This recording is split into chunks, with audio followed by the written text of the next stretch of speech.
The Husker Online In-State Tour continues with a look at the Omaha North Vikings. Husker Online caught up with Viking defensive coordinator Dan Hempel as he gives the outlook on what Larry Martin's squad will look like here in 2024. Yeah, I really love the way the guys played with a lot of passion last year, defensively speaking.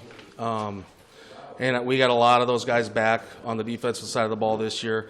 Offensively, I know Coach O'Neill really worked on trying to change some things and really modify his offense, keep some of the things that worked in the past and try to grow. And I know that's something he's looking to do again this year. We got some changes on our staff. One of the really good offensive line coaches in the history of the state, Dan McLaughlin, has joined our staff. So I know he's been talking with Coach McLaughlin about some of the stuff they're planning going forward. So we're really excited about that as a unit. Defensively, like I said, we got quite a bit of experience coming back. And then the guys that haven't had their opportunity yet, we're really excited. Marquise is here today. Marquise McIntyre is a kid that we're really looking to use in a multitude of ways, and I know he's excited about it. Our program is just excited to get going.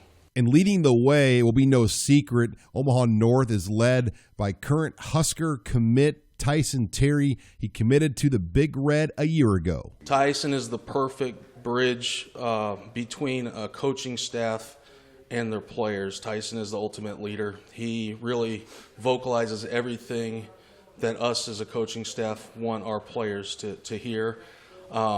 He will not allow for an off day from our unit, and if he does see something, he's going to let them know about it. And we love that about him.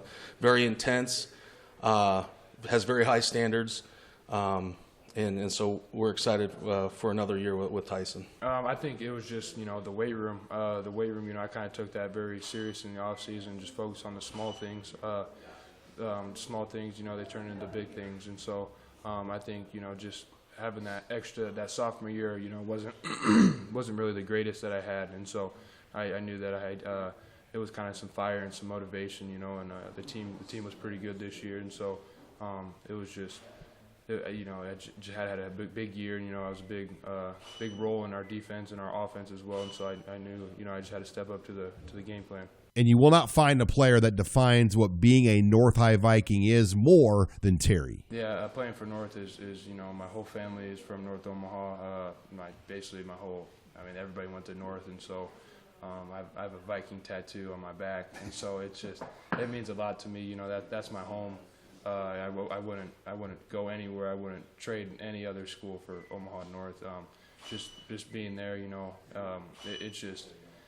it's awesome. Just kind of, I walk through the halls. My aunts are hung up, my uncles, cousins.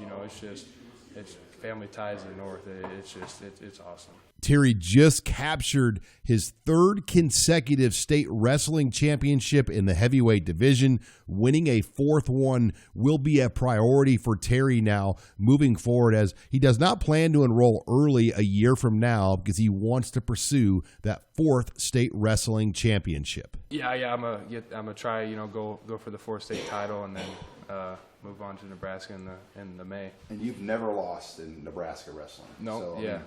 Just trying to be the first ever heavyweight, yep. 4-time in Class A, that's undefeated. Yep. Where does that rank on your personal goals? That's definitely one of the top ones. Being a 4-time state champ and then also being undefeated. It's something that I don't even know what to say about it. It's a goal that's always been since I was a kid. Some other intriguing prospects of note at Omaha North. Offensive lineman Connor Cook came in at over 6'8" at the in-state tour. Well, as an offensive tackle, I've coached offensive linemen. Is that wingspan? It's hard as a defensive end, a pass rusher, to get around a guy with a wingspan like he's got. He's been working on his feet constantly, and his strength is. He works out in the weight room as hard as anybody. So I'm excited to see what Connor has this season in his second year as a starter. In his senior year, should be something to watch. Another name of note on the Vikings roster that already holds a Division I offer is Champ Davis, who former Nebraska interim head coach Mickey Joseph offered a couple of years ago. Davis now will be going into his junior season. Champ, the biggest, now you can look at his athleticism, his agility, his speed, his ball skills, but for me, I think it's his football IQ that just sets him apart from people. He's just so intelligent on the football field. He's such an intelligent athlete. He understands as a coach, if you're installing something, he understands when you're explaining to him what his job is, and he just has a great understanding of the game. Also, former Bellevue East quarterback Mikey Gow, who played high school football in both Texas and Oklahoma, is now back in Nebraska, and he'll attend North in the fall and is projected to be the Vikings starting quarterback. Reporting here for HuskerOnline.com, I'm Sean Callahan.